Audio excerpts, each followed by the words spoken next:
Hello and welcome to our time. How nice it is to have your company once again. Janice. Yes, ma'am. If you were going to court, would you prefer to have a male or a female judge judging you? I think I just want the very best, whether it's male or female. Well, really. that's what we have today, a discussion about women in the legal system. We do. And I had no idea there were so few.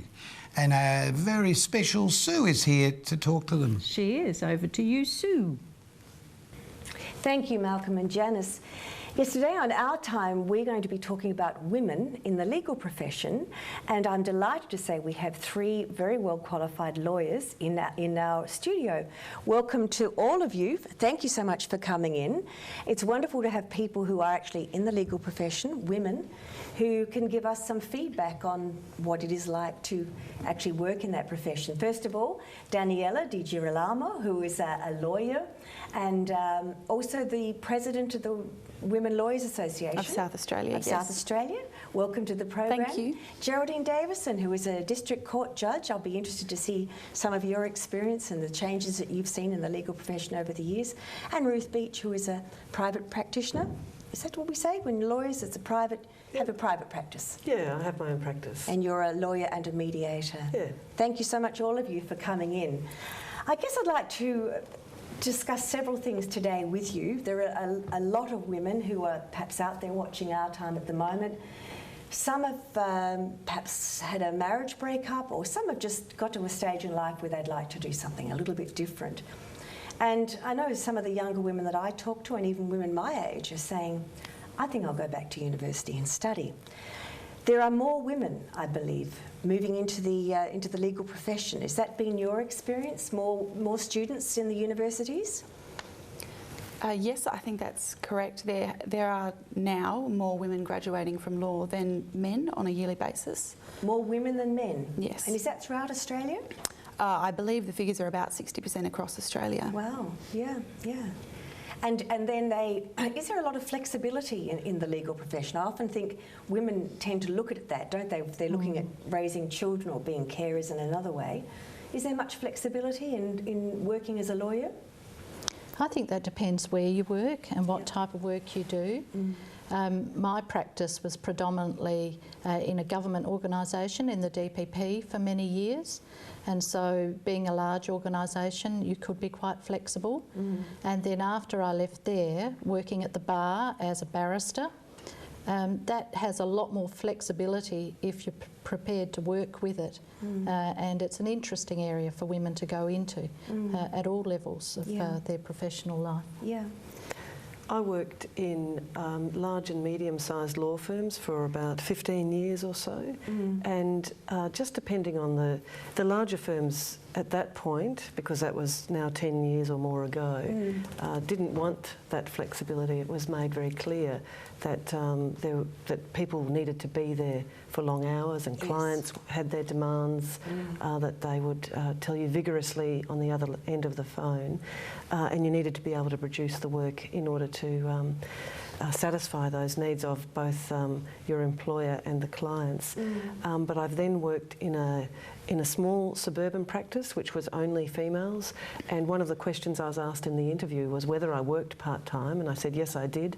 I had fought hard for that in the large firm that I was at in the city, because I had a couple of children and wanted to see them.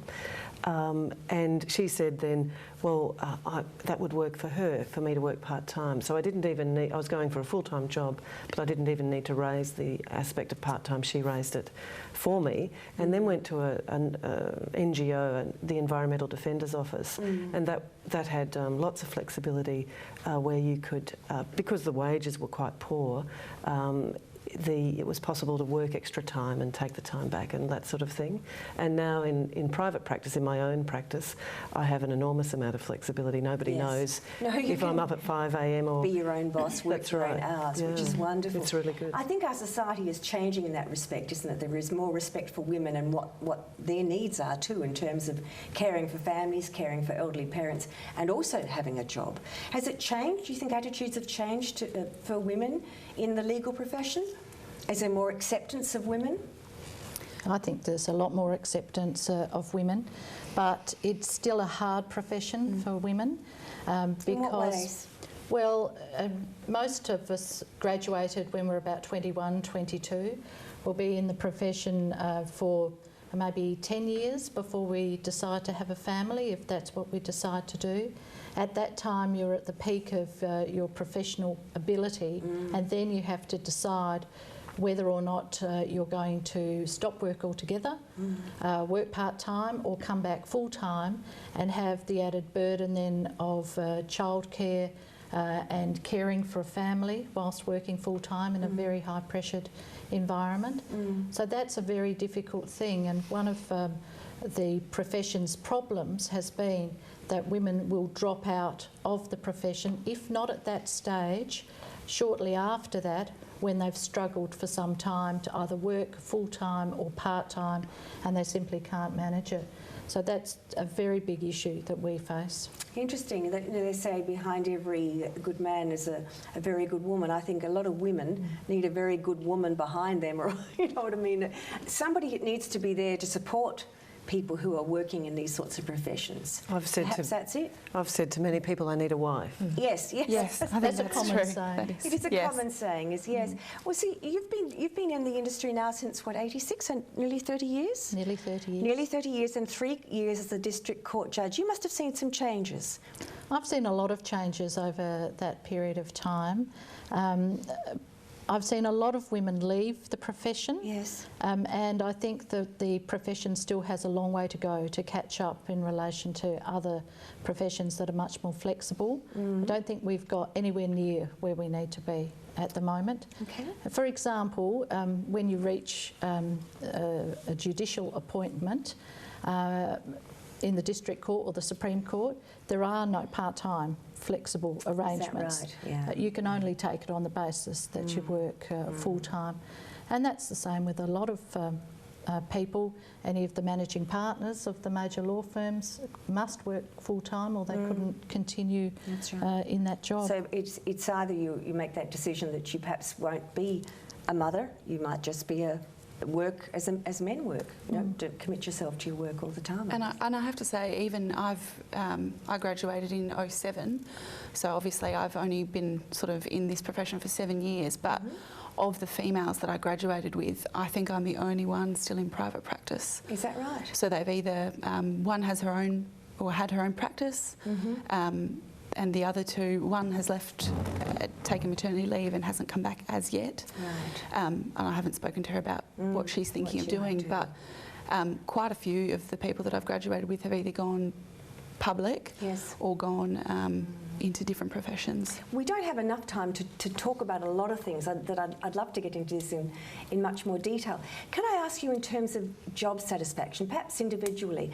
Ruth, what do you find, what makes being a lawyer the most satisfying thing for you? The best part for me is the dispute resolution side of things. So negotiating a resolution for a difficult dispute that clients have had. Yes. And that's why I decided to become a mediator as well, because you can help parties firsthand Yes. to try and resolve disputes. Yes.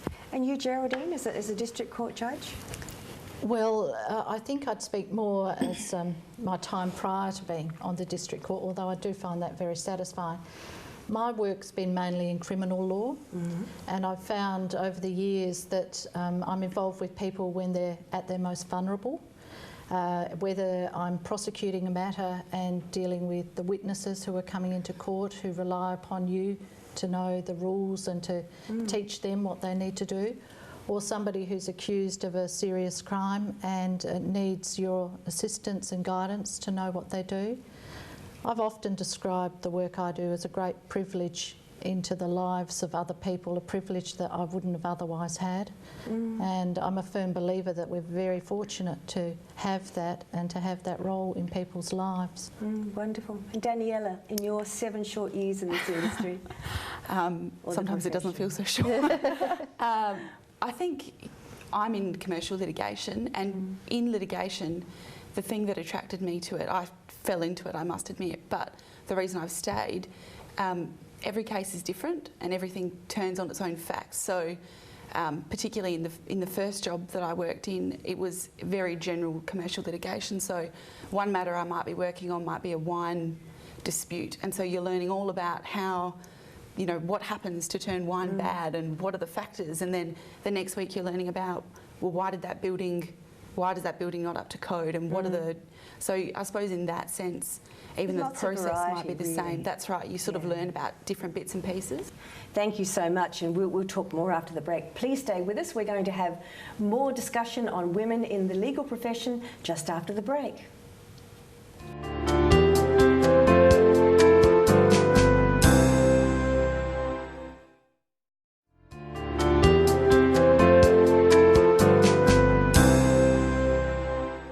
And back in the studio on Our Time, we're talking about women in the legal profession. I have with us Daniela, Geraldine and Ruth, who are all lawyers. Geraldine is in fact now a district court judge.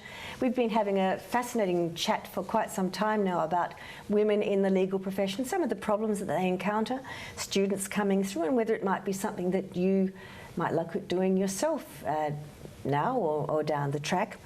I'm interested to know, you said you've got statistics on how many women, I'm sorry, Daniela, you mentioned that there are 60% of students coming out of university are women who are studying in the legal profession, but they don't necessarily stay on. I think 60% has been the average for about the past 10 years. And so you would expect that to sort of translate.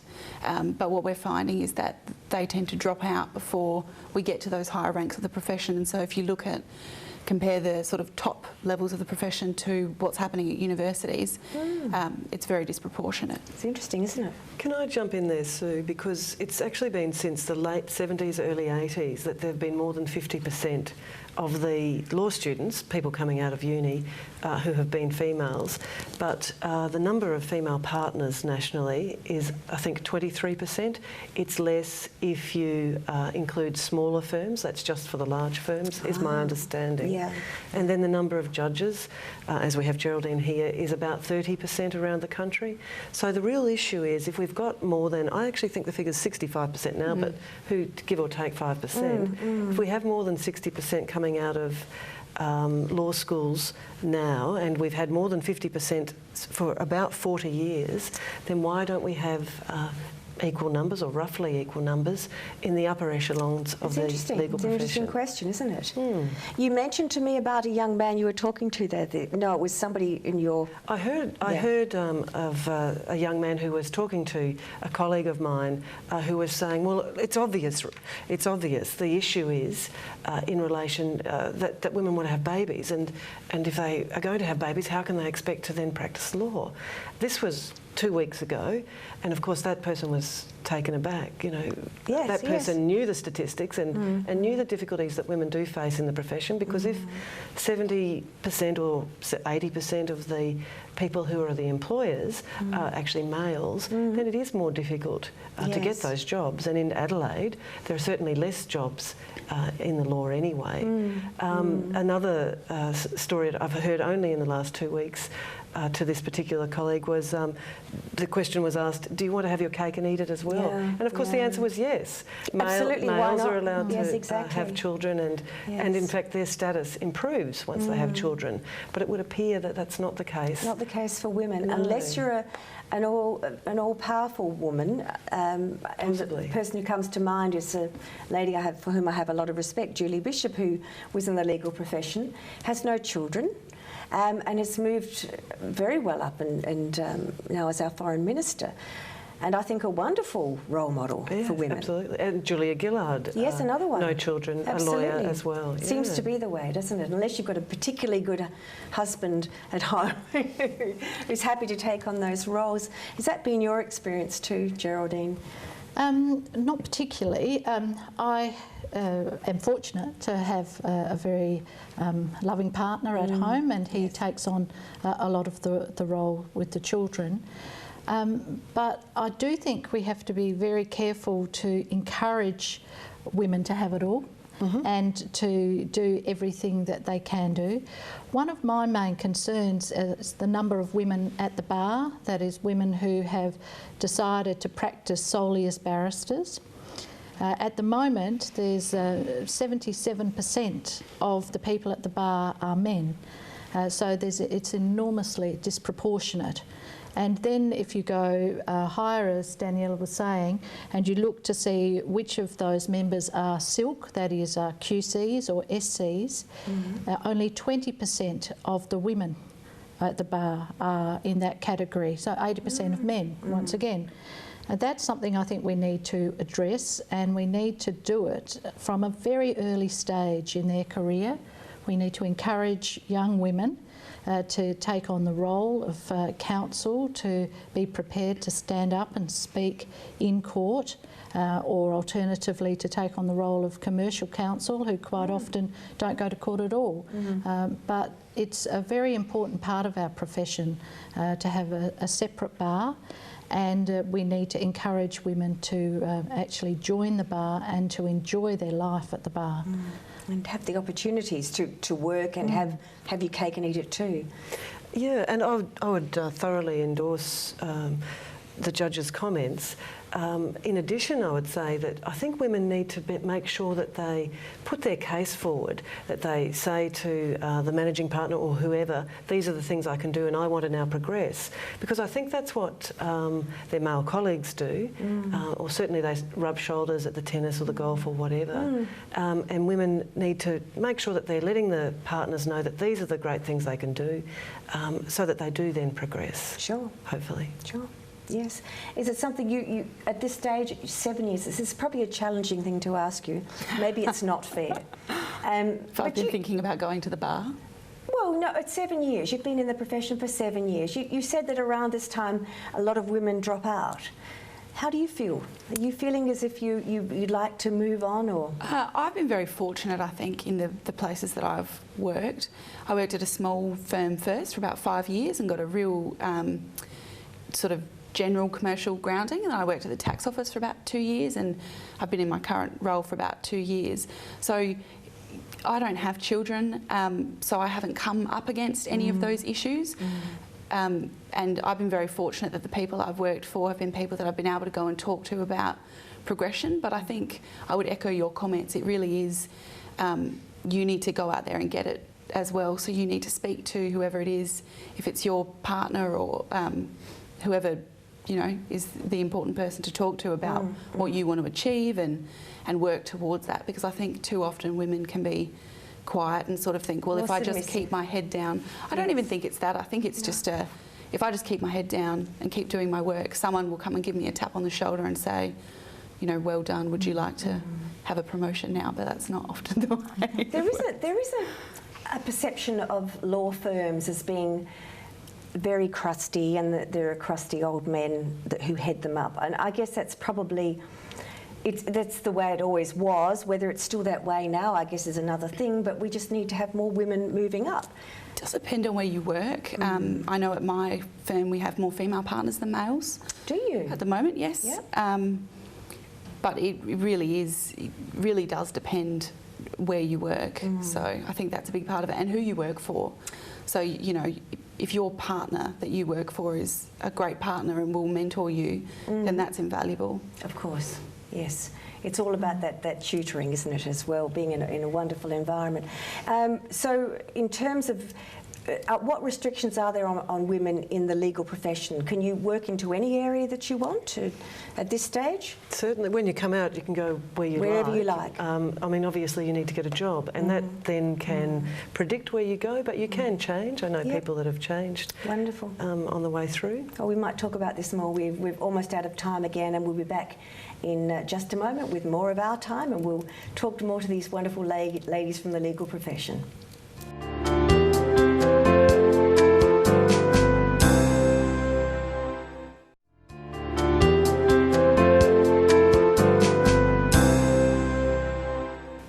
We've just been chatting about women in the legal profession, and I asked my guests here about whether there were restrictions on women once they became lawyers in areas, and apparently you can move into any area you like. I think we sometimes think that it has to be only in domestic situations or divorces, that sort of thing, but that's not the case. I'd like to ask Geraldine, if I can ask you a question. In terms of women in the legal profession, what percentage of women are at that stage where you are, where you're a district court judge? Presently, women make up about 25% of the district court bench.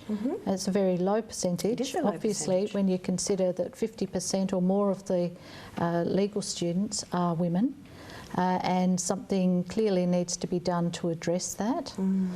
One of the things that they may think about doing is traditionally judges have been appointed from the bar. They've been the barristers who've been appointed.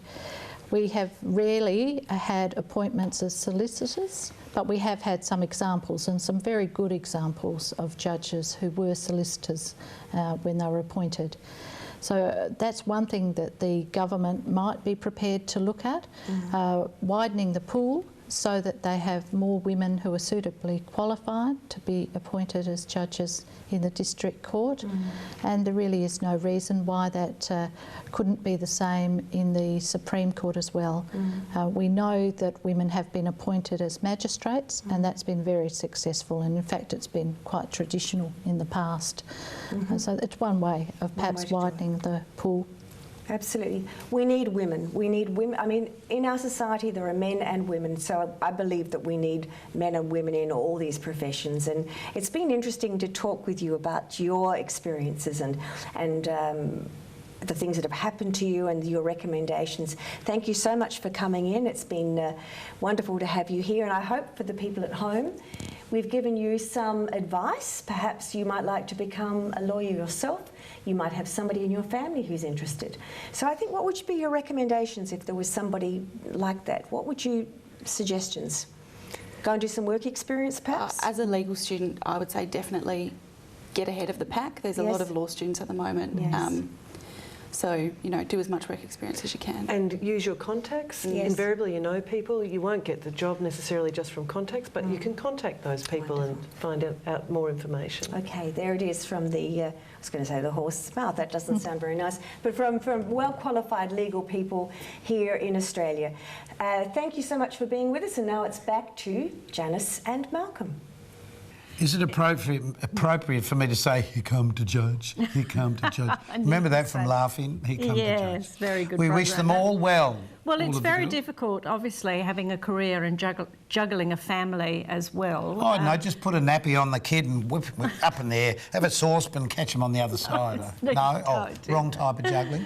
You could juggle us on Facebook if you like. Absolutely. And the lovely good news is that if you've missed something on the program you'd really like to look at again, like Janice, you can actually catch us on YouTube The later. following week. Yes. So once it's been to air, then on YouTube the following week. Do you find if you're watching something on telly and somebody says something that you really want to follow Catch. through, and you're just not fast enough because you haven't got a pen or a paper anywhere handy? Well, that's why YouTube is good.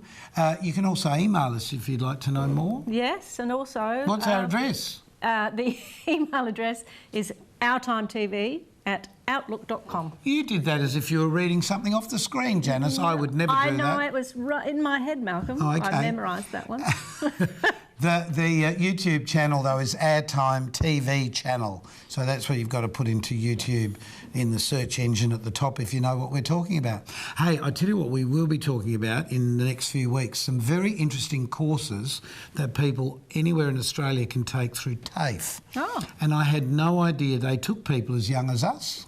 I think they take them any age, well, after 18, 20. Well, there you go. And we'll tell you how you can learn to make everything from soap to wine and all sorts of things in between. But you've got to keep watching to find out. You do. Keep yourself nice till we see you next time. Bye for now. Bye.